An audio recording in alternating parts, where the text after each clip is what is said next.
Oh my gosh, what a Champions League last 16 we have in prospect. Giant killings, heavyweight clashes and surefire goal fests. I'd hate to go all cliche on you, but this last 16 has it all. What makes it so exciting is that for the first time in years, the elites haven't been performing well, creating a power vacuum that any dark horse could take advantage of. At least 6 of the 8 ties have piqued my interest, and that's all you can ask for. Matches that feel like heavyweight contests and really give meaning to the phrase knockout stage. Last year's draw was disappointing, but this year's has delivered, and I will deliver in order the matches that have interested me the most.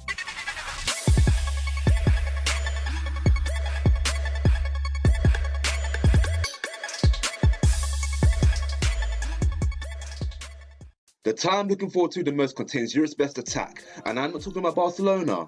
Am I the only one who really thinks Monaco are favourites versus City? They scored more goals than any other European side in the top 5 leagues, and are up against a side who do not practice defending. Seriously, Pep admitted it. Before anyone ignorantly claims that Liga 1 is a Mickey Mouse league, you will do well to remember that Monaco thumped PSG 3-0, a side Arsenal luckily drew twice with this season. Furthermore, Monaco beat Tottenham very convincingly twice, a team Man City have lost to this season and are only 2 points ahead of, not to mention that Tottenham finished ahead of Man City last season. What makes Monaco so dangerous is their tactical flexibility. When they beat Arsenal a few years ago, they were largely a defensive outfit, and after advancing to the quarterfinals they nearly knocked out eventual finalist Juventus. Now that they've got their defensive skill and added potency going forward, that flexibility could startle City, who only know how to play one way and heavily rely on Aguero for goals. Or at least they used to. Since Gabriel Jesus came into the picture, he's added more work rate and movement to City's lineup. Although having just said that, he has just come off with an injury. The mystique going into this match makes it the #1 must-watch tie in my opinion. Expect goals to rain down when Real Madrid take on Napoli. Both teams do not need the invitation to attack and have an embarrassment of riches up front. Everyone knows about the BBC, of which Gareth Bale is back in training and expected to feature in the second leg of this tie. But not much known about the magical quartet of Napoli, so let's break that down. First up is the diminutive forward Lorenzo Insigne. Agile enough to find gaps through the smallest of spaces, Insigne doesn't always make the best decisions, but he's persistent and he's had to be. At the beginning of the season he was mercilessly booed by the fans who wanted him out, and it's fair to say that he's won them over. On the other wing is his antithesis in Callejon. What he lacks in skill, he makes up for in pure endeavour, ability to find space inside the box and sharp finishing. Captain Marek Hamšík has probably replaced Frank Lampard as the world's most foremost goal-scoring midfielder. However, the star man of the show is without a shadow of a doubt Dries Mertens, the most informed player in the world. He's revelling in his new role up front, scoring 13 in his last 10, including 4 against Joe Hart, the hat-trick of which was scored in just 9 minutes. Free kicks, long-range strikes, major dribbles, team goals, nothing is beyond him. What's even scarier is that Mertens was only a squad rotation player until then top goalscorer Milic became injured, and guess what? He's back. Napoli have insane firepower that will hurt a Madrid side that's prone to needing last-minute goals. However, Napoli themselves are just average in defending, and they may get picked off on a counter. Zinedine Zidane has proven himself to be an astute customer tactically and will not allow Madrid to get caught up in an end-to-end game.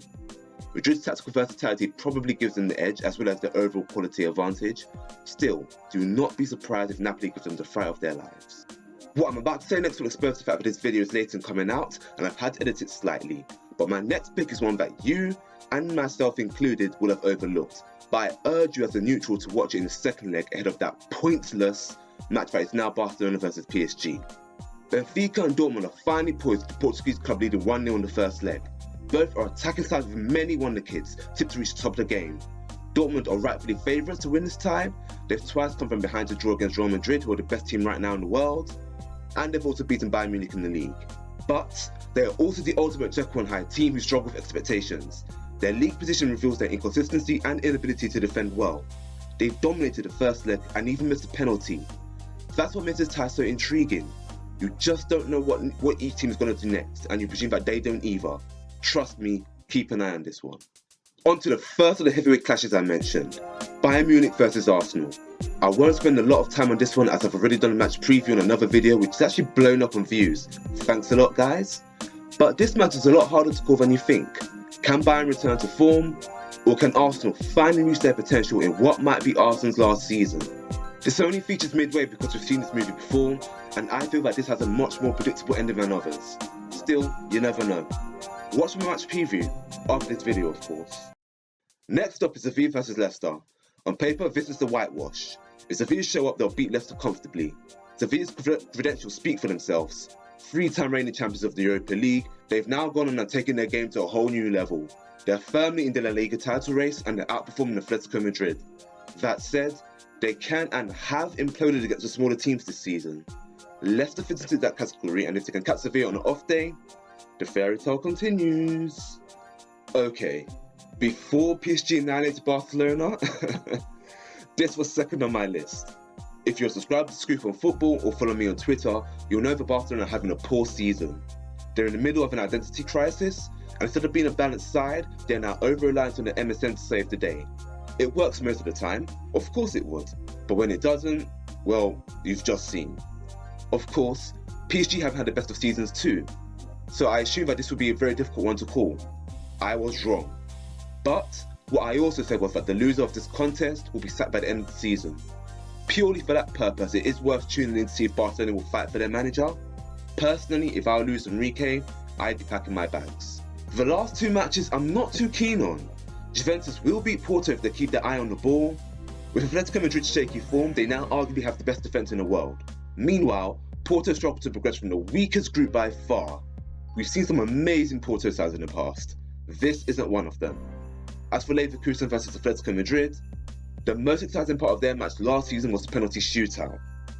Neither team plays attractive football, both have been a bit trapped this year, and to top it off, Leverkusen are wasteful in front of goal, and so too have Atletico Madrid been recently. However, both teams are coming off impressive wins, so that just might galvanise them. But for now, I'm not interested. We're down to the last 16 teams and more than halfway through the season, so you can now begin to speculate who will win the competition. Of the 4 sides who have dominated the Champions League in the recent years, only Real Madrid are playing anywhere near their best, and even they've been a bit shaky. It kinda leaves the door open for the likes of Juventus or a PSG to come through, or maybe even Sevilla who are doing well in La Liga. In any case, hopefully we get a winner who breaks the status quo. But before we get down to that, we've got the last 16 to deal with. Who will win their respective ties? Let me know in the comment section, and don't forget to like, subscribe, and share the video. I'll see you later. It's Big Boy Scoop keeping YouTube in the loop, and I just want to say that you're awesome. Why? Because you're watching a channel dedicated to football analysis. How will you stay awesome? Well, you gotta do 2 things. Subscribe, and immediately click the bell afterwards so that you get a notification whenever I upload a video. Capiche?